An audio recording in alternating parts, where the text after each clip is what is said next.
दोस्तों प्रणाम।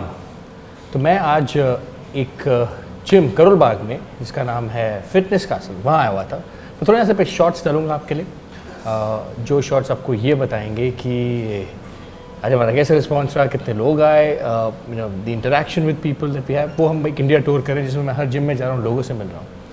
तो उसी जिम में मैं एक पर्सन से मिला, एक इनसे मिला, बड़े इंटरेस्टिंग से शख्स से मिला, जो एक not only he is a gym owner, जो एक पावर लिफ्टर भी हैं। इन्होंने पावर लिफ्टिंग स्टार्ट करी थी 39 की एज में। मेरे पास कई सवाल आते हैं आपसे कि आप बॉडी बिल्डिंग पे फोकस करते हैं, हमारे पास हमें कुछ पावर लिफ्टिंग के बारे में कुछ बताइए कि पावर लिफ्टर कैसे करते हैं, बिकॉज पावर लिफ्टिंग और बॉडी बिल्डिंग में बहुत फ़र्क है। बहुत कम लोग ऐसे हैं जो अच्छा दोनों कर सकते हैं। उसमें से एक हमारे मुकेश गहलोत जी, जो ह्यूज रिस्पेक्ट हैं, जो एक अच्छे बॉडी बिल्डर भी हैं और जो एक अच्छे पावर लिफ्टर भी हैं। लेकिन जिनसे मैं आपको आज मिलाने वाला हूँ, इन्होंने 39 की एज की में अपना पावर लिफ्टिंग जर्नी शुरू करी और प्रॉब्ली 40s में उन्होंने अपना शायद पहला वे प्रोटीन लिया होगा और क्रिएटिन लिया होगा। तो बहुत लोगों को लगता है कि अब हमारी एज हो गई है, अब हमें कुछ करना नहीं चाहिए, it's all about having a family. दूसरी प्रोफेशन से ये फिटनेस में आए और कैसे आए और इनका पावर लिफ्टिंग क्या है, और ये एक सिल्वर मेडलिस्ट भी है एशियन चैम्पियनशिप में। 39 से स्टार्ट करने के बाद when he moved into this industry, इनकी जर्नी कैसे चेंज हुई। And this is going to be a very interesting interview guys, जो मैं आपको मिलाना चाहता हूँ फिटनेस कासल के ओनर से, जो एक बहुत बड़े पावर लिफ्टर भी हैं, जावेद भाई। जावेद भाई वेलकम। Thank you. तो जावेद भाई, तो बताइए कैसे 39 में आपने स्टार्ट करा? 39 में मैं प्रोफेशनल पावर लिफ्टिंग में आया। मैं एक्सरसाइज में बहुत टाइम से कर रहा था, लेकिन पावर लिफ्टिंग के बारे में लोगों को नॉलेज कम है, तो मुझे भी नॉलेज कम थी। अच्छा। तो मुझे मालूम नहीं था कि कैसे होता है, कहाँ होता है। तो 39 से पहले आप वर्कआउट कर रहे थे या? वर्कआउट मैं कर रहा था, लेकिन जैसे कोई कॉमन पर्सन होता है वैसे एज ए हॉबी, फिट रहने के हिसाब से कर रहा था। अच्छा। 39 में मुझे पता लगा कि इस तरह के कोई कॉम्पिटिशन्स होते हैं, पावर लिफ्टिंग है, गेम है, स्पोर्ट्स है। फिर मैं वहाँ इवेंट में गया और वहाँ पे पहला मेडल मैंने विन किया अपने फर्स्ट। तो आपने प्रिपरेशन कैसे करी जावेद भाई? एक होता है ना, लोगों का मानना है कि लेट 30s में या 40s में एक एज एक बैरियर हो जाता है। आपको लगता है कि एज एक बैरियर है, एक रोड ब्लॉक है, एक रुकावट है कि जो आपको करने नहीं देती? नहीं, मुझे ऐसा कुछ कभी फील नहीं हुआ, क्योंकि आज भी दिल्ली स्टेट में सीनियर और मास्टर दोनों में मेरा गोल्ड है। अच्छा। नेशनल में भी इस बार मेरा सीनियर में गोल्ड है, जबकि मैं मास्टर में भी खेल सकता था। कुछ आप बताएंगे मेरे दोस्तों को कि व्हाट इज द डिफरेंस है सीनियर और मास्टर्स में? जो सीनियर है वो सबसे टफ कैटेगरी होती है। फ्रॉम 16 ईयर्स टू 23 ईयर्स एक जूनियर लेवल होता है, फ्रॉम 23 टू 40 ईयर्स एक सीनियर लेवल होता है। अच्छा। जिसमें कोई भी उसमें गेम खेल सकता है, क्योंकि वो सबसे टफ कैटेगरी होती है। ओपन है, सबके लिए। ओपन है। हाँ। ओपन कैटेगरी कहते हैं वैसे उसको। 40 प्लस में मास्टर्स आ जाता है, जो 40 एज एंड अबव है। 40 एंड वो है। तो आपका दोनों में है? मेरा दोनों में है, स्टेट में भी और नेशनल में भी। तो अब यंग लड़कों को भी आप पीछे कर देते हो अपनी पावर लिफ्टिंग में, तो एज आपके लिए कोई रुकावट नहीं? मेरे को तो कहीं पे भी रुकावट नहीं लगी। पिछले 3 साल से दिल्ली स्टेट में दोनों में मेरा है। और अभी करंट एज क्या है आपकी? अब 42 है। अच्छा। और इसी ईयर मैंने जमशेदपुर में नेशनल पावर लिफ्टिंग में भी गोल्ड लिया है, सीनियर में। तो क्या मोटिवेशन क्या है जावेद भाई इसमें? मतलब क्या एकदम से कैसे आया कि यार अब करना है, और वो भी बिजनेस छोड़ के अपना लेदर ट्रेडिंग बिजनेस है वो छोड़ के फिर एक जिम खोले? जिम भी आपने उसी टाइम खोला? जिम भी मैंने, अभी जिम भी 2 साल हुए हैं खोले मुझे। तो क्या आप मुझे एक सवाल करते रहते हैं कि यार कि हम किस टाइम करियर अपना जाएं, is it the right age? ये वो 39 की एज में उन्होंने डिसाइड करा कि उनको लेदर नहीं काम नहीं करेगा, उनको एक जिम खोलना है। जिम खोलने के साथ उनको पावर लिफ्टिंग करनी है। तो आप तो एक बहुत बड़ा एग्जाम्पल बन गए जावेद भाई। तो मुझे लेदर के काम में थोड़ा पैशन की कमी महसूस हो रही थी। यहाँ पैशन भी है। और तो तैयारी कैसे करते हो पावर लिफ्टिंग के? 39 में आपने स्टार्ट करा, तो किसी से इंस्पायर हुआ? किसी को एक शख्स से जिसने आपको बताया कि आप करो ये सब, ऐसा करो? एक न्यूज़ में आर्टिकल पढ़ा था मैंने, बड़ा छोटा आर्टिकल आया था। उसमें मैंने पढ़ा था कि हमारे दिल्ली के ही पावर लिफ्टर कोई 40 प्लस में गोल्ड मेडल लेके आए हैं। अच्छा।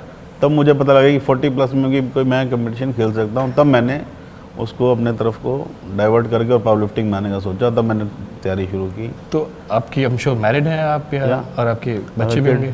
कितने साल का आपका बच्चा है? मेरी बिटिया ने अब 12th के एग्जाम देने हैं, बोर्ड के 12th के एग्जाम देने उन्होंने, तो विच मीन आई थिंक 16 साल के। 17 एज। और आप गोल्ड मेडल जीत रहे हैं कंट्री के लिए पावर लिफ्टिंग में। राइट गाइस, मुकेश गहलोत जी से मैंने आपको मिलाया था पहले। उनका भी बेटा कॉलेज में है अभी, और वो भी पावर लिफ्टिंग में कर रहे हैं। तो दिस इज हैट्स ऑफ। तो एज तो एक नंबर ही बन के रह गया। तो आपने क्या तैयारी कैसे करी? आपने 39 में जब 40 में आपने स्टार्ट करा, तो आपने मुझे बताया कि आपने तब तक कोई प्रोटीन का भी नहीं पता था, आपको क्रिएटिन का भी नहीं पता। प्रोटीन का भी नहीं पता था, क्योंकि बेसिकली मैं रोहतक से बिलोंग करता हूँ। एक छोटा शहर है, तो हमारे यहाँ अभी भी हरियाणा में ये बहुत कहते हैं कि डब्बा बॉडी, जो पाउडर प्रोटीन से- को वो डब्बा पाउडर, बॉडी हाँ, बोलते हैं। हाँ। तो ऐसा मुझे कभी कुछ महसूस नहीं हुआ कि मुझे ज़रूरत पड़ेगी, तो प्रोटीन मैं डाइट से पूरा कर लेता था। फिर जब एक जगह आके मुझे लगा कि अब मुझे लग रहा है कि कुछ प्रोफेशनल में जाना है, फिर थोड़ी सी ट्रेनिंग ली, कोचिंग ली, सप्लीमेंट्स के बारे में जाना कि क्या ज़रूरत होती है, कैसे डाइट पूरी कर पाऊँगा मैं। फिर धीरे धीरे करते करते तो फिर body आपको gain की। उसके जैसे आपको पता लगा, आपको फिर और भी चीज़ें पता लगी होंगी, और साइकिल्स के बारे में पता साइकिल्स लगा। के बारे में पता लगा, सब चीज़ों के बारे में पता लगा। तो मुझे एक बात बताओ, पावर लिफ्टिंग और बॉडी बिल्डिंग में फ़र्क क्या है जावेद भाई, मतलब for young kids, for people to know. Basically power lifting में आपको वेट्स को, हैवी वेट्स आपको पुश करना पड़ता है। हैवी वेट्स को पुश करते वक्त आपको इंजरीज का भी बड़ा ध्यान रखना पड़ता है, तो आपको पूरा एक कंसंट्रेट करना पड़ता है उसके ऊपर। रेपिटेशन इसमें कम रहती है। रेपिटेशन स्लो हो जाती हैं, कम हो जाती हैं, क्योंकि बॉडी को आपने हैवी ट्रेन करना है, हैवी लिफ्ट मारनी है, तो आपको उसके हिसाब से हैवी प्रैक्टिस करनी पड़ती है। अच्छा। तो उसमें जैसे आप नेट पे भी बहुत लोग आए हुए हैं, 5x5 रेपिटेशन चलती हैं, 5x5 5x5 सेट्स मारने हैं, 6 रेपिटेशन चलती हैं, 6+ ड्रॉप चलते हैं। तो अभी थोड़ा 5x5 का उसमें एग्जांपल देंगे जावेद भाई लड़कों को कि 5x5 है क्या? 5x5 जैसे बेसिकली है, जैसे सपोज आप बेंच प्रेस कर रहे हैं, तो आपको मैक्सिमम जब आपने लिफ्ट करनी है 5x5, ये है कि आप अपने जो लिफ्ट जिसके 5 रैप्स निकाल सकते हैं डिफ़िकल्टी से सेल्फ, उसी के आपको 5 सेट लेने हैं लगातार। अच्छा। और उसके बीच में आप रेस्ट ले सकते हैं आपको, क्योंकि सांस का कंट्रोल करना है, बॉडी को वापस स्टार्ट करना है। तो बेसिकली 5x5 वो रेपिटेशन उसी को माना जाता है। वेट सेम रहेगा, जो आपने सेकंड सेट में 5 सेट्स, पांचों सेट में एक ही वेट रहेगा। एक ही वेट रहेगा। और रेपिटेशन कितने मारने हैं? रेपिटेशन 5 मारने हैं पांचों में। अच्छा। तो और एक्सरसाइजेस कितनी इसमें? एक्सरसाइज बेसिकली जैसे चेस्ट की 5 एक्सरसाइज करनी होती हैं, तो 5 करते हैं, लेकिन जो फर्स्ट है बेंच जिसके लिए हम गेम खेलते हैं, उसमें 5x5 चलता है। तो पावर लिफ्टिंग गेम क्या है भाई जावेद भाई? ये गेम पावर लिफ्टिंग में 3 इवेंट्स होते हैं, एक बेंच प्रेस, एक डेडलिफ्ट और एक स्क्वाट। इन तीनों को मिला के पावर लिफ्टिंग कहा जाता है। तीनों के इंडिविजुअल इवेंट्स भी होते हैं और कंबाइंड इवेंट्स भी होते हैं। आपने जो खेला वो तीनों का एक ही? मैंने बेंच प्रेस का खेला है, मेरे को स्लिप डिस्क की प्रॉब्लम है पिछले 7-8 साल से। स्लिप डिस्क में आपने हाँ, पावर लिफ्टिंग करी हाँ है? जी। तो मैं वो डेड लिफ्ट नहीं कर पाता, मेरी बाइसेप भी यहाँ से टूटा हुआ है, यहाँ से डिसलोकेट है। बाइसेप टूटा हुआ है, लोअर बैक की प्रॉब्लम, आपको स्लिप डिस्क हुआ हुआ स्लिप है, डिस्क है, L5 में मेरे को और आपका problem है। बेंच प्रेस में गोल्ड मेडल गोल्ड है। मेडल है सीनियर ये कैसे मैं, और वो भी सीनियर में, ओपन कैटेगरी में? हाँ जी, ओपन कैटेगरी में। ये कैसे, मतलब जावेद भाई ये क्या? पैशन है, तो सब रिकवरी हो जाती है, माइंड से सब गेम है। माइंड स्ट्रांग है तो बॉडी स्ट्रांग है। माइंड कैसे स्ट्रॉन्ग करते हो जावेद भाई? मुझे तो लोगों का ये मानना है ना कि यार इंजरी है, क्या वर्कआउट करना, तो कैसे माइंड क्या करते हैं उसके लिए? कुछ स्पेशल? इंजरीज तो एक स्पोर्ट्स का हिस्सा है, यदि आप कुछ करेंगे नहीं तो कभी इंजरी होगी नहीं आपको। जब आप पुश करेंगे बॉडी को, नेचुरली कहीं ना कहीं आपको इंजरी होगी। अच्छा। तो पुश करना तो आपके अपने ऊपर, आप बॉडी को कितना पुश कर सकते हैं। तो बेंच आपका कितना क्या हाईएस्ट अभी तक? बेंच अभी हाईएस्ट मैंने 190 किया हुआ है, किलो? 190 kg। अभी लास्ट जो एशिया में मैं करके सिल्वर मेडल आया, उसमें 182.5 kg किया था। 182.5, ये इसका एक ही रैप होता है राइट? सेल्फ एक ही रैप होता है, 3 अटेम्प्ट आपको मिलते हैं। तीनों में जो आपका बेस्ट होता है अटेम्प्ट, वो काउंट होता है। और इसकी डाइट भी अलग होती है शायद? उसकी इसकी डाइट अलग होती है। और क्या डाइट होती है? एग्जांपल देंगे जैसे आपकी क्या डाइट चलती है जब आप कंपटीशन खेलने जाते हो? तो ऐसे प्रोटीन का ध्यान रखना पड़ता है, कार्ब साइकिल का ध्यान रखना पड़ता है। यदि ज़्यादा आप करेंगे, फैट आपके ऊपर चढ़ जाएगा, तो उससे बॉडी वेट बढ़ जाएगा, तो बॉडी वेट सब कैटेगरी चेंज हो जाएगी। अच्छा। हाँ। तो सब प्रॉब्लम्स आपको फेस तो करनी पड़ती हैं। तो डाइट का थोड़ा प्रॉपर ख्याल रखना पड़ता है, जंक फूड अवॉइड करना होता है। तो बेसिक तो क्या basics नॉर्मल एक करना एग्जांपल पड़ता है। आपकी क्या डाइट रहती है सुबह से शाम तक, जैसे बेसिक? सुबह शाम तक जो मैं पर बॉडी के हिसाब से, जो मेरा पर बॉडी वेट रहता है, उससे 2 ग्राम्स पर kg के हिसाब से मैं प्रोटीन कंज्यूम करने की कोशिश करता हूँ बेसिकली। मुझे एग्जांपल ऐसा, आपका टिपिकल ब्रेकफास्ट क्या होता है? टिपिकल ब्रेकफास्ट में मैं 8 to 10 वाइट एग्स लेता हूँ, पीनट बटर लेता हूँ, ब्राउन ब्रेड लेता हूँ। कितनी brown bread? Multigrain 2 to 3 piece अच्छा। मल्टीग्रेन के। और दोपहर में जैसे लंच में हो गया तो थोड़े से boiled rice with chicken breast, और रात को चिकन ब्रेस्ट। 3 मील? 3 मील। बाकी छोटे मील्स लेते रहते हैं। प्रोटीन 3 टाइम प्रोटीन हो गया, प्रोटीन शेक्स हो गए 3 कम नहीं है टाइम। जावेद भाई खाना कुछ? नहीं, मेरे हिसाब से मेरे को पूरा पड़ जाता है। अच्छा, आपको- क्योंकि एज के हिसाब से डाइजेशन आपका स्लो होता जाता है, मेटाबॉलिज्म स्लो होता जाता है, तो हमें उसका भी ध्यान रखना पड़ता है, डाइजेशन कितना काम करेगा क्या नहीं क्या करेगा। बात है यार, ये तो आपने बहुत बड़ी बात कही कि आपको अपनी एज की लिमिटेशन पता है, तो आप उसी हिसाब से काम करते हो कि क्या कैसे असर करता है। करना ही पड़ेगा, नहीं तो वेट कैटेगरी चेंज हो जाएगी, फिर आपको उसके हिसाब से चेंज करना पड़ेगा। अब एक और बात बताओ मुझे जावेद भाई, इसका स्कोप क्या है पावर लिफ्टिंग में? जैसे अब आप 3 साल से कर रहे हो, आप मतलब आपको लगता है कि इंडिया में कुछ स्कोप है पावर लिफ्टिंग का? पावर लिफ्टिंग का इंडिया में बहुत स्कोप है, गवर्नमेंट भी बहुत हेल्प कर रही है इसमें। गवर्नमेंट की तरफ से जैसे आप चाहे अब यदि आप स्टूडेंट हैं तो आपकी एजुकेशन फ्री हो जाती है, कुछ ना कुछ आपको स्कॉलरशिप भी मिलती हैं, और टूर का ऑर्गेनाइजेशन का भी सरकार खर्चा देती है। जैसे हम अभी एशिया होके आए हैं तो पूरा ट्रिप गवर्नमेंट के थ्रू था, हमारे को दिया गया। इसके अलावा इसमें आपको जॉब्स भी मिलती हैं, रेलवे में जॉब मिल जाती है आपको, BSNL में मिल जाती है, ITBP इसमें जॉब्स देता है। इसमें और बॉडी बिल्डिंग में फ़र्क है कुछ in terms of job opportunities? आपको लगता है जॉब अपॉर्चुनिटीज़ है, करियर जॉब स्कोप किसमें अच्छा अपॉर्चुनिटी है? इसमें ज़्यादा है, पावर लिफ्टिंग में ज़्यादा पावर लिफ्टिंग में ज़्यादा है बजाय बॉडी बिल्डिंग के। हाँ। और मेरा पर्सनल व्यू है कि बॉडी बिल्डिंग में आप बहुत कुछ स्टेज पे जजेस के ऊपर डिपेंड करता है। उसमें कम से कम 10 तरह की चीज़ें हैं जो आपको करना होता है। कोई कहता है बॉडी शो ऑफ नहीं किया, आपका फैट परसेंटेज अच्छा नहीं था, आप अपने आपको प्रेजेंट अच्छा नहीं कर सके। जबकि इसमें क्राइटेरिया सिर्फ आपको वेट लिफ्ट करना है और वो आपके अंदर जितनी पावर है आप अपने गट से आप उसको शो कर सकते हैं। सब आपके हाथ में है। सब आपके हाथ में है। 3 जजेस हैं, तीनों फेयर होते हैं क्योंकि अलग अलग जगह से होते हैं, इनमें भी रूल्स एंड रेगुलेशंस हैं, लेकिन वो वीडियो रिकॉर्डिंग है, कुछ में प्रॉब्लम हो नहीं सकती। आपको अपने जितनी एबिलिटी है आप अपने हिसाब से परफॉर्म कर सकते हो। आपके सप्लीमेंट्स क्या चलते हैं जावेद भाई इसके लिए? सप्लीमेंट ऐसे प्रोटीन, ग्लूटामाइन, अमीनो, बस बेसिक पे रहता हूँ मैं। तो और एक और आपका क्या मानना है इसको लेके, जैसे साइकिल्स को लेके कि लड़के क्या आजकल इन चीज़ों में घुस जाते हैं कि यार जल्दी बॉडी बनानी है, और अब जिम ओनर भी हैं एक तरीके से, तो अब लड़के भी तैयार पर्सनली मैं अवॉइड करता हूँ साइकिल्स का, मैं सबको मना करता हूँ क्योंकि मैंने काफ़ी न्यूज़ भी देखी हैं, सुना भी है। लास्ट ईयर का शायद आपका तो एरिया चंडीगढ़, चंडीगढ़ में मिस्टर चंडीगढ़ 23 ईयर्स का लड़का एक्सपायर हो गया था। मेरा एरिया नहीं है, मेरे सारा इंडिया है मेरा एरिया। चंडीगढ़ का एक प्रॉपर जैसे मुझे याद है, पंजाबी टच है, चंडीगढ़ स्टेट पड़ती है पंजाब की भी, हरियाणा की, इस हिसाब से मैं बोल रहा हूँ कैपिटल है। अरे मजाक कर रहा हूँ, हाँ। तो वो एक लड़का एक्सपायर भी हो गया था, तो मैं थोड़ा साइकिल्स को अवॉइड करता चेतन हूँ। उसका नाम शायद, right? I think I Chetan don't Sharma, remember हाँ, नेम। मिस्टर चंडीगढ़ था। हाँ मिस्टर चंडीगढ़। तो मिस्टर एक चेतन शर्मा ही उन्होंने, वो अभी भी थोड़ा मिस्टीरियस है वो क्या हुआ था, but obviously he had no knowledge, कुछ भी उन्होंने ले लिया था एंड ही एक्चुअली एक्सपायर्ड। मैंने भी न्यूज़ में आर्टिकल पढ़ा था, पर्सनली मैं भी नहीं जानता तो उनको। कई ऐसे इंस्टेंस होते हैं जिनको नॉलेज नहीं होती, वो अपने तरीके तो से मैं ले थोड़ा लेते अवॉइड करता हूँ। और दूसरा, हमारे गेम में डोप टेस्ट होता है, हैं।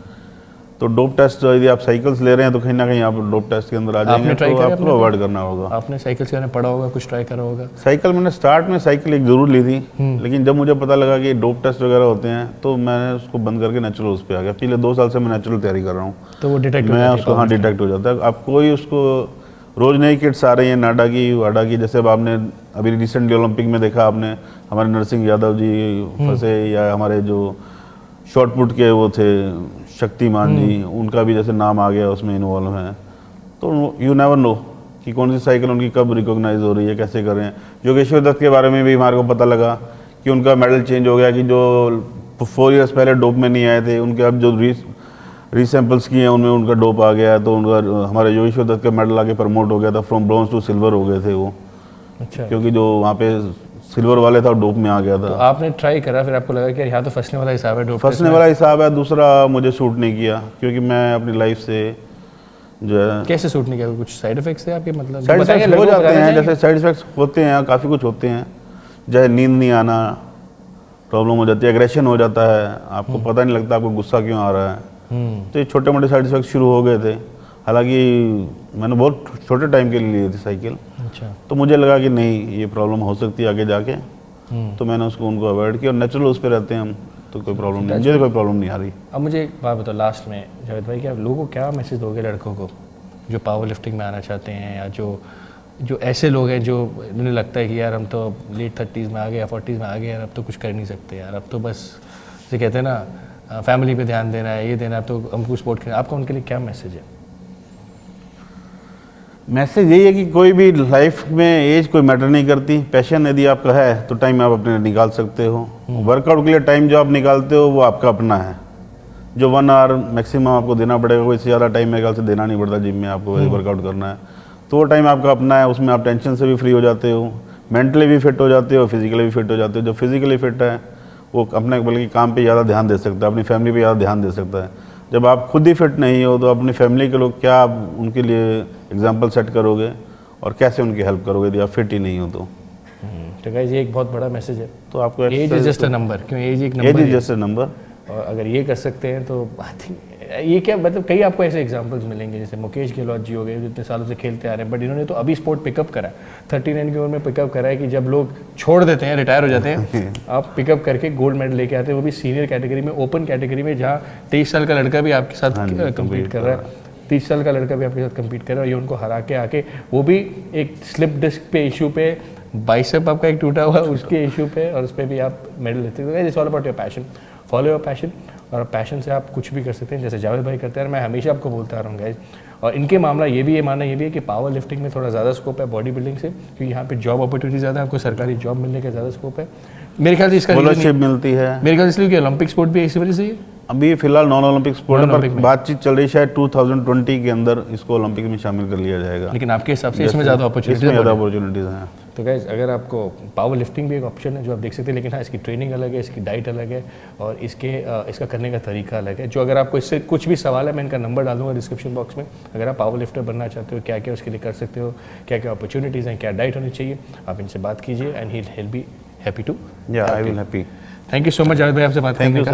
थैंक यू, बहुत अच्छा लगा आपसे मिलके। आई होप कि आपके पास कॉल्स आएंगे तो यू नो यंगस्टर्स के बहुत कॉल्स होते हैं इसको लेके, उनको पता नहीं होता इन चीज़ों का। हाँ, बहुत लोगों को पता नहीं होता। मेरे जिम में भी बहुत लोग आते हैं जो गलत एक्सरसाइज कर रहे होते हैं, या जिनको डाइट के बारे में नहीं पता है, शेड्यूल के बारे में नहीं पता, तो मैं उनको अपनी तरफ से पूरी कोशिश करता हूँ हेल्प करने की। तो guys feel free to reach out to him, मैं इनका नंबर डाल दूंगा, और कोई भी इसका पावर लिफ्टिंग से सवाल हो तो he is happy to. I feel happy. Great. So I shall always say until we meet again, peace.